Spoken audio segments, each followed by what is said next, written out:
नमस्कार। कलाम अकेडमी के digital platform पर एक बार फिर से आप सभी विद्यार्थियों का बहुत बहुत स्वागत, अभिनंदन, आदाब, आभार, इस्तकबाल, खैर मकदम है। मैं हूं विवेक। एक बेहद महत्वपूर्ण सत्र लेकर आप लोगों के बीच में हाजिर हूं और विविध अधिगमकर्ताओं की समझ नामक इस खंड में अब हम बात कर रहे हैं मंदबुद्धि बालकों की। वो बालक जिनको मेंटली रिटार्डेड कहा जाता है। इससे पहले की वीडियो में आप प्रतिभाशाली बालकों के बारे में जान चुके हैं। जो सृजनात्मक बालक हैं उनको हम अलग से कवर करेंगे सृजनात्मकता नामक एक खंड में। क्रिएटिविटी नामक की एक पूरा खंड है, उसको पहले समझेंगे और फिर सृजनात्मक बालक को समझेंगे। तो आइए मेरे साथ जुड़ते हैं और बात करते हैं मंदबुद्धि बालकों की या मेंटली रिटार्डेड चिल्ड्रन जो होते हैं उनकी।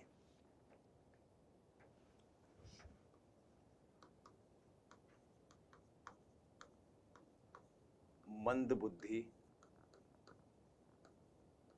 बालक जिनको कहा जाता है मेंटली रिटार्डेड।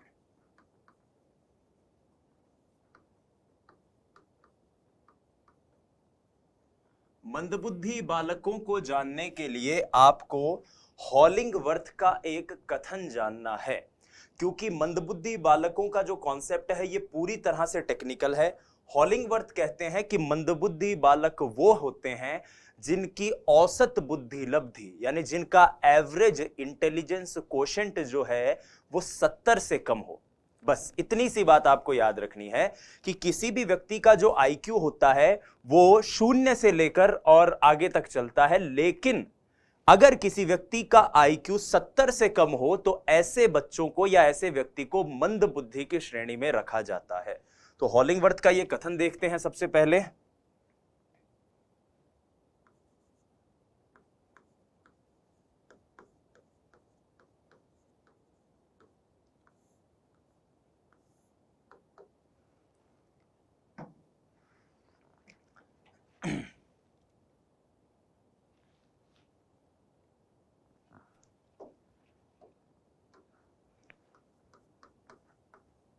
ऐसे बालक बालिकाएं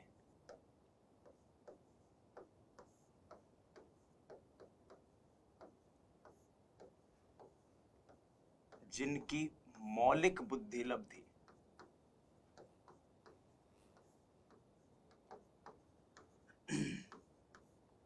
बुद्धि लब्धि 70 से कम हो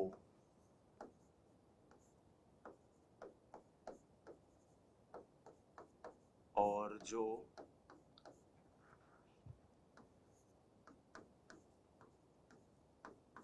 बौद्धिक रूप से कमजोर बालकों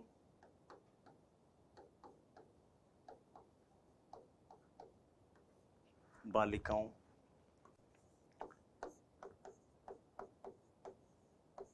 की श्रेणी में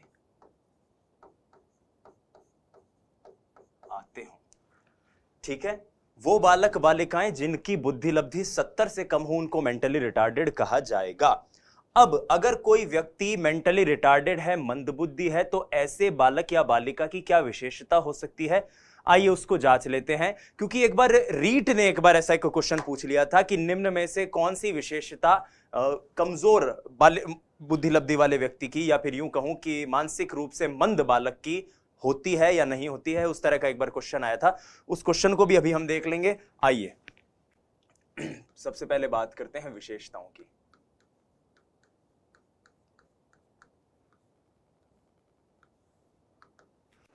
विशेषताएं, तो पहली विशेषता जो इसमें मिलती है वो ये है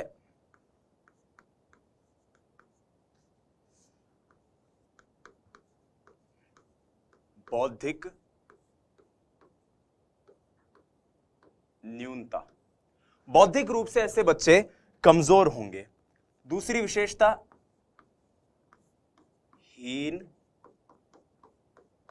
व्यक्तित्व।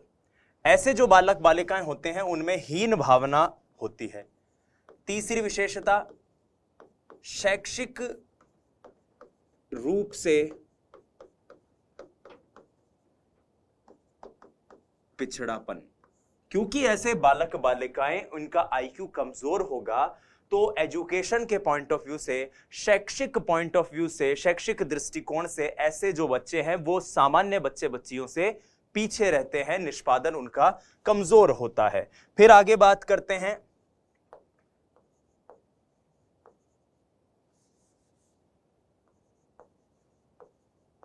सीमित प्रेरणाएं एवं संवेग। संवेगात्मक रूप से भी ऐसे बच्चे बच्चियां संकुचित होते हैं, बहुत ही कम संवेगों का प्रदर्शन करते हैं और उन्हीं कम संवेगों के आधार पर ये अपने दैनिक कार्यों का या दैनिक जीवन में जो भी निष्पादन करना होता है करते हैं। तो एक पॉइंट यहां पर हमें यह भी मिलता है कि सीमित प्रेरणाएं और संवेग ऐसे बालक बालिकाओं में दृष्टिगत होते हैं। फिर एक चीज आप याद रखिएगा कि ऐसे बालक बालिकाएं क्योंकि मानसिक रूप से मंद होंगे, परेशान होते हैं, तो ऐसे बालक बालिकाएं अक्सर कुसमायोजित भी होते हैं, मॉल एडजस्टेड होते हैं, तो कुसमायोजित होते हैं। सरल सी भाषा में अगर कुसमायोजन की बात करें तो कुसमायोजन क्या है कि वातावरण में हुए बदलाव के आधार पर अपने आप को बदलने की जो प्रवृत्ति है वो समायोजन है। तो वो ये लोग नहीं कर पाते, एडजस्ट नहीं कर पाते, इसीलिए ऐसे बालक बालिकाएं कुसमायोजित होते हैं। एक चीज आप और याद रखिएगा कि व्यवहारिक रूप से, फॉर्मल औपचारिक रूप से जो धनार्जन के तरीके हैं, जैसे आप शिक्षक बनने जा रहे हो तो आप शिक्षक बनकर आप अपने धनार्जन करेंगे, आपकी नौकरी लगेगी, कोई डॉक्टर है, कोई इंजीनियर है, कोई कलेक्टर है, कोई आरएएस ऑफिसर है, कोई पुलिस में है। तो इस तरह के तरीकों से धनार्जन या अर्थोपार्जन ऐसे लोग नहीं कर पाते। तो एक पॉइंट यहां पर यह भी बनता है कि धनार्जन अर्थोपार्जन के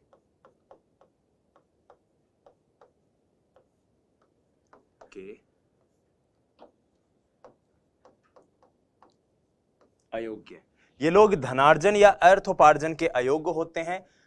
एक पॉइंट है कि इन लोगों के अंदर शारीरिक अनियमितता होती है, यानी शारीरिक रूप से कई विकार, कई विकृतियां इनके अंदर देखने को मिलती है, और मानसिक संक्रियाएं जो होती हैं वो भी ऐसे लोगों की असंतुलित होती हैं। तो ये दो पॉइंट अपने यहां पर और बन जाते हैं। पहला, अनियंत्रित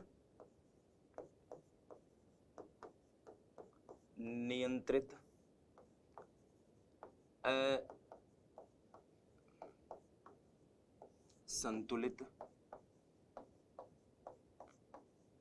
मानसिक क्रियाएं, और अंतिम पॉइंट है शारीरिक अनियमित। शारीरिक अनियमितता भी इन लोगों के अंदर दृष्टिगत होती है। तो ये कुछ विशेषताएं हैं जो खास तौर पर एक मानसिक रूप से मंद, एक मंदबुद्धि बालक में या बालिका में दिखाई देती हैं। अब मंदबुद्धि बालक बालिका की अगर मैं आप लोगों के बीच में प्रिय साथियों बात कर रहा हूं, तो यहां पर एक और चीज है जो आपको जाननी चाहिए, और वो इंपॉर्टेंट बात यह है कि मंदबुद्धि बालकों के बारे में आपको एक महत्वपूर्ण फैक्टर जिससे परीक्षा में प्रश्न आता है वो ये कि 70 से कम किस रेंज में एक बच्चे की मंदबुद्धि का स्तर होगा, ये तो हमने पढ़ लिया।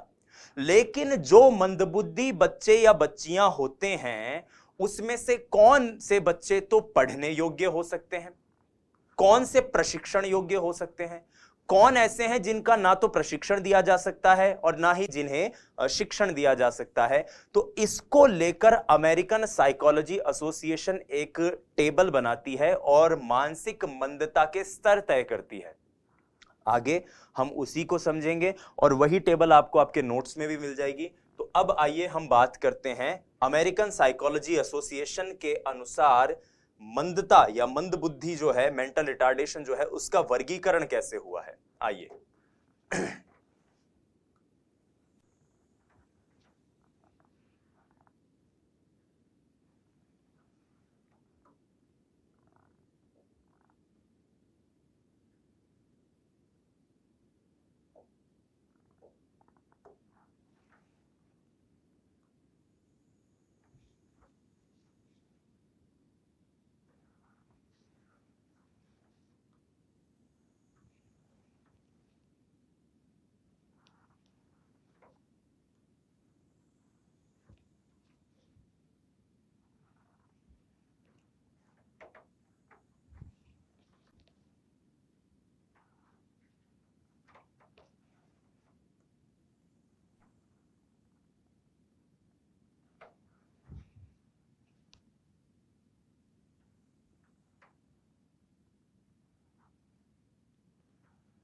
आइए साथियों, अब हम डिटेल में डिस्कस करने की कोशिश करते हैं कि अमेरिकन साइकोलॉजी एसोसिएशन के अनुसार मानसिक मंदता, मेंटल रिटार्डेशन के कौन कौन से स्तर तय किए गए हैं।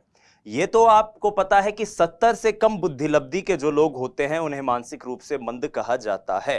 अब इसमें जो 4 तरह के वर्गीकरण आईक्यू के आधार पर होते हैं उसकी हम बात कर लेते हैं। यहां मैं बात करूंगा आईक्यू, यहां मैं बात करूंगा वर्गीकरण की, और तीसरे सेक्शन में मैं विशेषता और शिक्षा की बात करूंगा।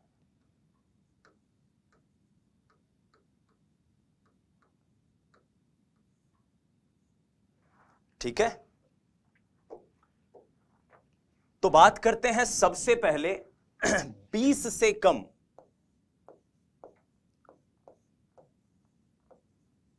वो लोग जिनका आईक्यू लेवल 20 से कम होता है, ऐसे लोगों को कहा जाता है गहन रूप से मानसिक मंद, या फिर इनकी मंदता को कहा जाता है गहन मानसिक मंदता, प्रोफाउंड मेंटल रिटार्डेशन। ठीक है, ऐसे लोगों को कहा जाता है गहन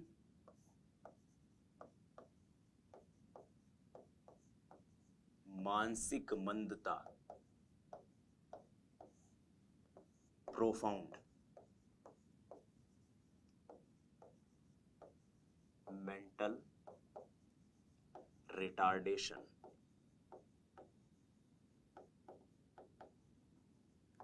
क्लियर है?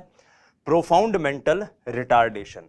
ऐसे लोग जो होते हैं ये प्रायः अल्पायु होते हैं, ये बात आप याद रखिएगा।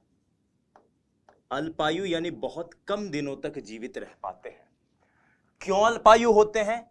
क्योंकि आईक्यू इतना कम होता है और इसके कारण बहुत से शारीरिक, मानसिक, स्नायु तंत्र के विकार इनमें होते हैं, जैसे मूक बधिर होना, जैसे बोलने में समस्या, सुनने में समस्या। तो मूक बधिर हो सकते हैं ऐसे लोग, मूक बधिर,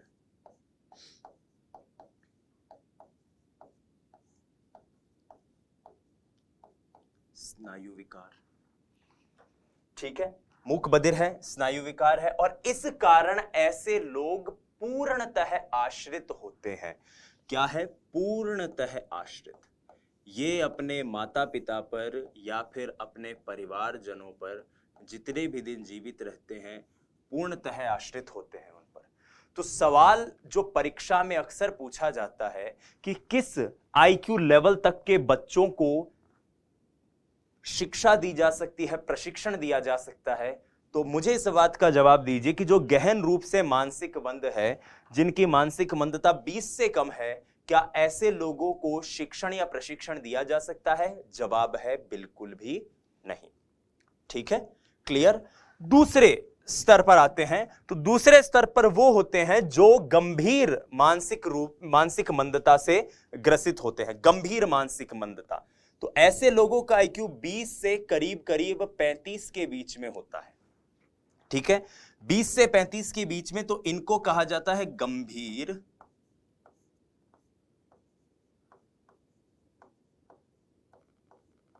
मानसिक मंद। ठीक है, मंदता, गंभीर मानसिक मंदता। ऐसे लोग गंभीर रूप से मानसिक मंदता से ग्रसित होते हैं, और इनकी जो मंदता है उसके लिए अंग्रेजी में शब्द है सीवियर मेंटल रिटार्डेशन।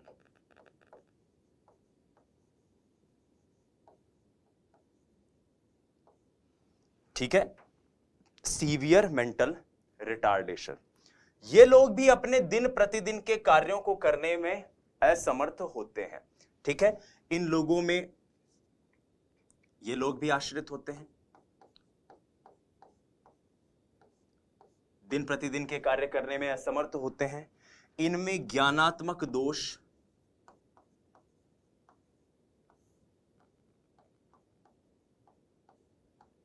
व क्रियात्मक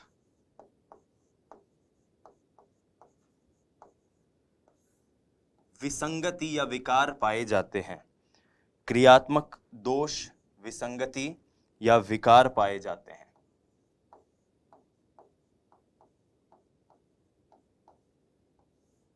ठीक है। आश्रित ज्ञानात्मक दोष, क्रियात्मक विसंगति। सवाल फिर उत्पन्न होता है, क्या गंभीर मानसिक मंद बालक बालिकाओं को भी हम शिक्षण प्रशिक्षण दे सकते हैं? उत्तर है नहीं। ऐसे बालक बालिकाओं को भी ना तो शिक्षित किया जा सकता है, ना ही प्रशिक्षित किया जा सकता है, क्योंकि ये भी आश्रित होते हैं। इसके बाद आती है मॉडरेट मेंटल रिटार्डेशन, औसत मानसिक मंदता। मॉडरेट मेंटल रिटार्डेशन, उनकी बात करते हैं। इन लोगों का जो आईक्यू लेवल है साथियों, ये 35 से लेकर 50 के बीच में होता है। अब यहां पर मैं आपको एक बात स्पष्ट कर दूं, अमेरिकन साइकोलॉजी एसोसिएशन ने जो यहां पर बताया है, जहां पर जो सेक्शन बताया है, वो बताया है 35 से लेकर 52 तक का, और इसके बाद वाला जो बताया है वो बताया है 52 से लेकर 67 तक का। लेकिन हम अपनी परीक्षा के दृष्टिकोण से सहूलियत के लिए इसको 35 से 50 मान लेते हैं और इसको 50 से 70 मान लेते हैं। ठीक है, कहीं अगर किसी पुस्तक में आप ये पढ़ें तो कंफ्यूज मत होना, क्योंकि अमेरिकन साइकोलॉजी एसोसिएशन, जैसा कि मैंने आपको बताया, उनकी जो ऑथेंटिक वेबसाइट पर जो डेटा उन्होंने दिया हुआ है वो ये है, और इस प्रमाणित डेटा का उपयोग आप परीक्षा में उत्तर देते वक्त भी अगर करते हैं तो पूरी पूरी संभावना है कि आपके प्रश्न का उत्तर किसी भी चांस में गलत नहीं होगा। आइए 35 से 50 वाली बात करते हैं, जो औसत रूप से मानसिक रूप से दुर्बल होते हैं। ठीक है,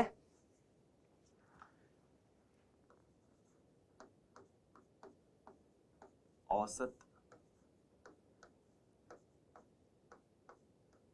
मानसिक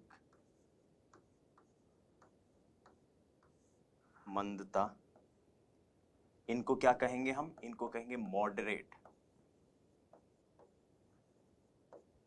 मेंटल रिटार्डेशन।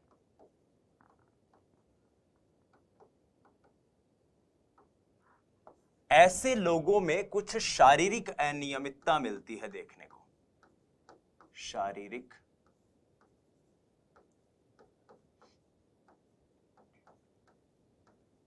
अनियमितता। ऐसे लोगों में शारीरिक अनियमितता मिलती है, लेकिन जो बच्चे बच्चियां 35 से 50 आईक्यू के बीच के होते हैं, ये प्रशिक्षण योग्य होते हैं, यानी इनको ट्रेनिंग दी जा सकती है।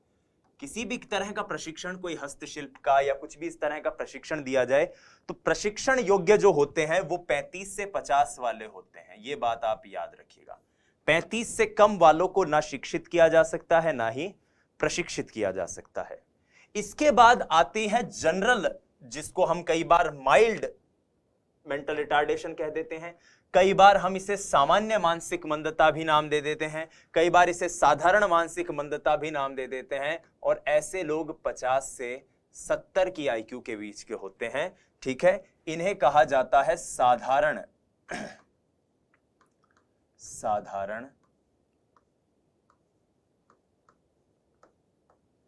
मानसिक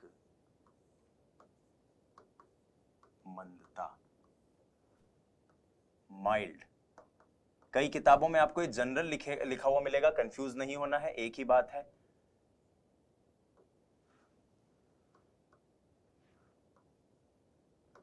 मेंटल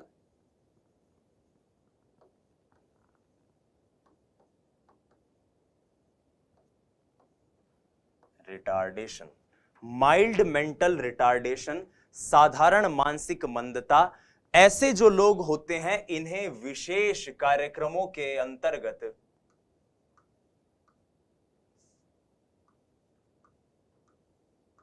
विशेष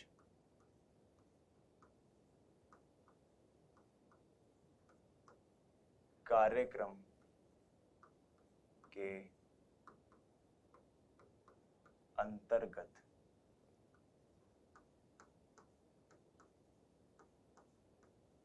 शिक्षित किया जा सकता है। विशेष प्रावधान इनके लिए आप कर सकते हैं। ठीक है, तो ये एक वर्गीकरण है जो कि अमेरिकन साइकोलॉजी एसोसिएशन के द्वारा सुझाया गया है। जिसके अंतर्गत हमने जानने की कोशिश करी कि एक मानसिक रूप से मंद कोई व्यक्ति हो तो उसमें क्या क्या चीजें देखने को मिलती हैं। 20 से कम गहन मानसिक मंदता, 20 से 35 गंभीर मानसिक मंदता, 35 से 50 औसत और 50 से 70 के बीच में साधारण। और ये इनके शिक्षण या प्रशिक्षण का चार्ट हमने यहां पर देखा। मैं इस पूरे विश्वास के साथ आपको ये बता रहा हूं कि ये पूरी तरह ऑथेंटिक डेटा है और इस ऑथेंटिक डेटा का उपयोग करके आप अपनी किसी भी परीक्षा का, बशर्ते आप सेकंड ग्रेड का एग्जाम दे रहे हैं, बशर्ते आप रीट का एग्जाम दे रहे हैं, बशर्ते आप फर्स्ट ग्रेड का दे रहे हैं, बशर्ते आप किसी सेंट्रल टेट का एग्जाम दे रहे हैं, कोई भी परीक्षा दें, ये आधिकारिक डेटा आपको हर परीक्षा का उत्तर सही देने में मदद करेगा। आइए अब हम आगे बात करते हैं और इन बच्चों की शिक्षा के लिए एक विद्यालय में या एक शिक्षक को क्या अपनाना चाहिए इसकी बात करते हैं। एक चीज मैं यहां पर स्पष्ट कर दूं कि कुछ फैक्ट्स इसमें ऐसे हैं जो मैं आपको बता नहीं सकता और मेरे बताने से वो याद भी नहीं होंगे। जैसे मान लीजिए आपको अपने कॉमन सेंस का उपयोग करके उन प्रश्नों का उत्तर देना है। सवाल आपसे मान लो सीधे सीधे पूछा जाए कि एक मानसिक रूप से मंद बालक की शिक्षा के लिए शिक्षक को क्या करना चाहिए या क्या नहीं करना चाहिए, तो व्यक्तिगत ध्यान देना चाहिए, विद्यालय को एक सौहार्द से भरा माहौल बनाना चाहिए, पाठ्यक्रम को बहुत अच्छे से समझाना चाहिए, बच्चे को स्वाध्याय के लिए छोड़ देना चाहिए। तो आपका कॉमन सेंस अपने आप दे देगा ना जवाब, रटने की जरूरत नहीं पड़ेगी। ये बात याद रखिएगा कि यहां पर हम चाहे पिछड़े बालकों की बात करें, चाहे वंचित बालकों की बात करें, चाहे अपराधी बालकों की बात करें, कुछ चीजें आपको अपने कॉमन सेंस से सोचनी होगी और उसी के आधार पर आपको उसका जवाब देना होगा, तब आपको और बेहतर ढंग से चीजों का हल करने में मदद मिलेगी। आइए अब मानसिक रूप से मंद बालकों की शिक्षा के लिए क्या प्रावधान होने चाहिए उस बिंदु पर बात कर लेते हैं।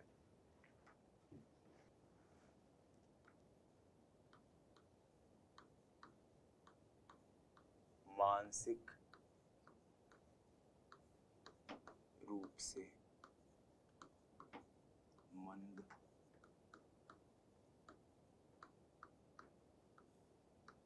बालकों की शिक्षा। तो एक चीज तो स्पष्ट है, क्या आप किसी मानसिक रूप से मंद बच्चे के साथ ये एक्सपेक्ट कर सकते हैं कि वो बच्चा कोई दिन आरएएस की तैयारी कर लेगा, कोई दिन आईएएस की तैयारी कर लेगा? नहीं। तो जो हमारी औपचारिक शिक्षण पद्धति है वो ऐसे बच्चों की शिक्षा के लिए उपयोगी नहीं है। पहली बात तो आप ये याद रखिएगा, मानसिक रूप से मंद बच्चों को कक्षाएं उत्तीर्ण करवा देना, फिर उनकी ग्रेजुएशन करवा देना, या ये सारी चीजें नहीं हो सकती।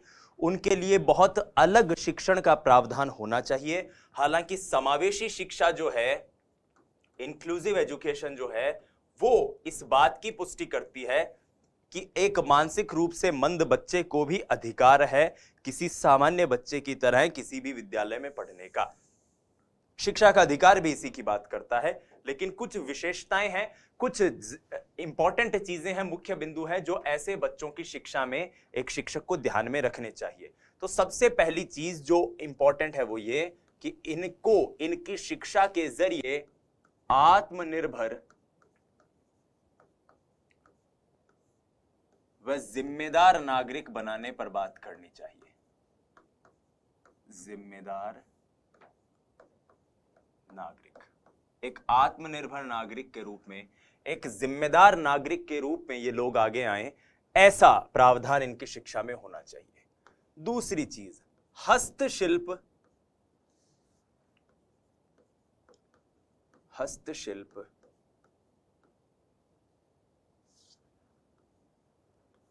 व व्यावसायिक प्रशिक्षण के ऊपर ध्यान देना चाहिए। बहुत इंपॉर्टेंट है हस्तशिल्प और व्यावसायिक प्रशिक्षण। मैं यहां पर आपको एक जानकारी देना चाहता हूं। शेखावाटी में एक संस्था है जिसका नाम है आशा का झरना। आशा का झरना, जो इसी प्रकार के मंदबुद्धि बच्चों के लिए कार्य कर रही है विगत कई वर्षों से। और खास बात पता है आपको क्या है कि ऐसे बच्चे जिनको कढ़ाई बुनाई का या बैग बनाने का या फिर इस तरह का प्रशिक्षण भी उसमें दिया जाता है, और इन बच्चों द्वारा इस तरह के जो प्रोडक्ट्स बनाए जाते हैं उन प्रोडक्ट्स को करीब करीब विदेशों से, महानगरों से बहुत से लोग हैं जो खरीदते भी हैं। तो इस तरह के प्रशिक्षण के द्वारा, इस तरह के कार्यक्रमों के जरिए, इस तरह की संस्थाओं का योगदान लेते हुए ऐसे बच्चों को आत्मनिर्भर, जिम्मेदार और अपने जीवन को एक सम्माननीय ढंग से चलाने की आप तैयारी इनसे करवा सकते हैं, या फिर उनके लिए इस तरह की चीजों का प्रबंध आप कर सकते हैं। सबसे इंपॉर्टेंट बात कि मानसिक रूप से मंद बालकों बालिकाओं को सामाजिक मूल्यों से परिचित करवाना चाहिए। सामाजिक मूल्यों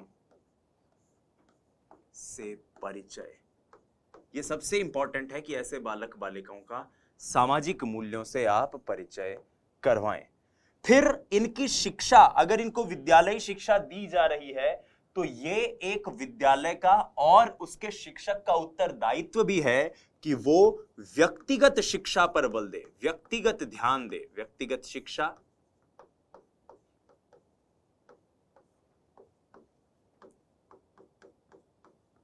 व्यक्तिगत ध्यान। अब आप खुद सोचिए कि अगर इस तरह से कुछ लिखा हुआ आ जाए कि मानसिक रूप से मंद बच्चों को अध्यापक को स्वाध्याय के लिए छोड़ देना चाहिए, टीचर को उनके साथ कक्षा उन्नति, वर्ग उन्नति जैसे प्रोग्राम, जैसा आपने प्रतिभाशाली बालकों में पढ़ा था, वो करवाने चाहिए, तो क्या उनके जरिए ऐसे बालक बालिकाओं के साथ आप न्याय कर पाएंगे? नहीं कर पाएंगे ना। बस यही बात मैं आपको समझाने की कोशिश कर रहा हूं कि मैं चाहे यहां पे लिख रहा हूं भले ही आपके लिए और आपको एक जनरल आइडिया हो जाए, आपको एक सामान्य आइडिया मिले, लेकिन आपको अपने कॉमन सेंस का भी इस्तेमाल करना है जब भी आपको इस तरह के क्वेश्चन आए कि मानसिक रूप से मंद बालकों की शिक्षा कैसी हो, पिछड़े हुए बालकों की शिक्षा कैसी हो, वंचित बालकों की शिक्षा कैसी हो, वगैरह वगैरह वगैरह। अगला पॉइंट देखो, शिक्षण की अपेक्षा प्रशिक्षण पर बल।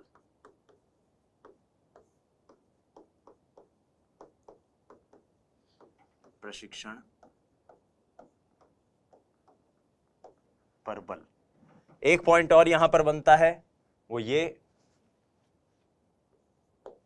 स्वतंत्र अभिव्यक्ति के अवसर। स्वतंत्र अभिव्यक्ति के अवसर। अब इनको मैं फिर दोहरा दूं, मैं एक बार फिर कह रहा हूं, इनको हमें रटना नहीं है, इन्हें रटना नहीं है, आपको सिर्फ और सिर्फ इनकी मदद से। अब जैसे मैंने यहां पर कहीं नहीं लिखवाया, यहां मैंने लिखवाया ही नहीं कि एक टीचर को स्वाध्याय के लिए छोड़ देना चाहिए, तो अगर प्रश्न आ जाए तो कंफ्यूज नहीं होना कि यार अब बात तो हमारा सर माना लिखवाई को नहीं, जो चीज लिखवाई है वही काम की है ना। आपको एक, आप भी टीचर बनने जा रहे हो, अपने आप को उस जगह पे रख के ऐसे प्रश्नों का उत्तर देने की कोशिश करनी है। आपको अगर कहा जाए कि आप एक टीचर हो, आपकी कक्षा में कम आईक्यू वाला बच्चा बैठा है, अब आप उसके साथ क्या करोगे और क्या नहीं, जरूरी नहीं है यहां पर लिखी हुई चीजें आपको वहां मिल जाएं, इसके अलावा भी कुछ मिले तो आपको उस सवाल का जवाब देना है। तो प्यारे विद्यार्थियों, यहां पर इस वीडियो में हम मानसिक रूप से मंद बालक बालिकाओं के ऊपर हमने डिस्कशन किया।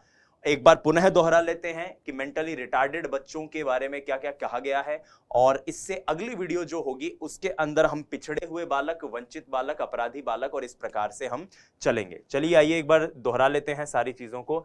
सबसे पहले हमने बात करी है मानसिक रूप से मंद बालक होते कौन है, तो वो सभी जिनका आईक्यू, जिनकी बुद्धि लब्धि 70 से कम हो। ये इंपॉर्टेंट पॉइंट है, फैक्ट है, जिसको आपको रटना है या फिर यूं कहूं याद रखना है कि मंद बुद्धि वो होगा जिसका आईक्यू 70 से कम होगा। विशेषताएं क्या होगी भाई? मेंटली कमजोर होगा, इस कारण हीन व्यक्तित्व होगा, शारीरिक रूप से, माफ कीजिएगा, शैक्षिक रूप से भी परेशान रहेगा, प्रेरणाएं और संवेग सीमित रहेंगे, इस कारण आपको समायोजित रहेगा, धन कमाने के लिए उपयुक्त नहीं है क्योंकि माइंड इतना काम नहीं कर रहा, और इस कारण मानसिक और शारीरिक रूप से अनियमितताएं और असंतुलन देखने को मिलेगा। फिर हमने वर्गीकरण देखा, 20 से कम बच्चे गहन मानसिक मंदता, अल्पायु होंगे, शारीरिक विकार से ग्रसित होंगे, आश्रित होंगे पूर्णतः। 20 से 35 वाले गंभीर मानसिक मंद, ये भी आश्रित होंगे, ज्ञानात्मक दोष और क्रियात्मक विसंगति। 35 से 50 औसत रूप से मानसिक मंद, शारीरिक अनियमितता या प्रशिक्षण योग्य इनको कह सकते हैं। 50 से 70 साधारण मानसिक मंदता, विशेष कार्यक्रम के अंतर्गत इनको शिक्षित किया जा सकता है। और इनकी शिक्षा के लिए क्या क्या प्रावधान हो, तो कागजी शिक्षा, कागज कलम वाली फॉर्मल औपचारिक शिक्षा इनके लिए नहीं है। आप इन्हें आत्मनिर्भर नागरिक बनाने की बात करो, आप इन्हें हस्तशिल्प का या व्यावसायिक प्रशिक्षण दो। एक बार ये क्वेश्चन आ चुका है कि हस्तशिल्प का प्रशिक्षण किसे देना चाहिए। हस्तशिल्प का प्रशिक्षण देना चाहिए मानसिक रूप से मंद बच्चे बच्चियों को। सामाजिक मूल्य से इनका परिचय करवाइए। व्यक्तिगत शिक्षा, व्यक्तिगत ध्यान, विद्यालय को चाहिए कि वो उस बच्चे को कुसमायोजित ना होने दे, उसमें हीन भावना ना आने दे। शिक्षण की अपेक्षा प्रशिक्षण पर बल, स्वतंत्र अभिव्यक्ति के उन्हें अवसर मिलने चाहिए। बहुत बहुत धन्यवाद। जय हिंद, वंदे मातरम। स्वस्थ रहिए, मस्त रहिए, अपनी तैयारी में व्यस्त रहिए। नमस्कार।